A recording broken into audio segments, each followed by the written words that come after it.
ఇలాగ అసూయ చేత ఇష్టం వచ్చినట్లుగా భావిస్తుంటాం.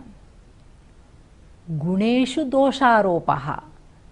ఎప్పుడైతే ఈర్ష్య అసూయ ఒకటి పైన ఉందనుకోండి, వాడు చాలా అభివృద్ధి చెందుతున్నాడు, వాడు చాలా సంతోషంగా హాయిగా ఉన్నాడు, వాడి మీద వీడికి అసూయ ఉంది.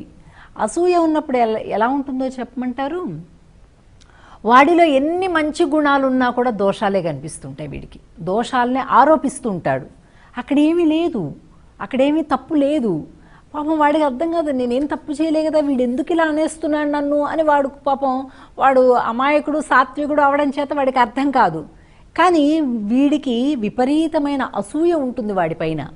వాడికి ఎందుకు కలిసి వస్తుంది, వాడిని ఎందుకు అందరూ గౌరవించేస్తున్నారు అని రకరకాలుగా వాడి యొక్క మనస్సు ఖేదపడేలాగా రకరకాలుగా హింసిస్తూ మాటలు మాట్లాడడం, అనేక రకాలుగా వాడి యొక్క మనస్సు ఖేదపడేలాగా పరుషమైనటువంటి మాటలతోటి చేతలతోటి వాడిని ఇబ్బంది పెడుతూ ఉంటాడు. ఎందుచేతంటారు?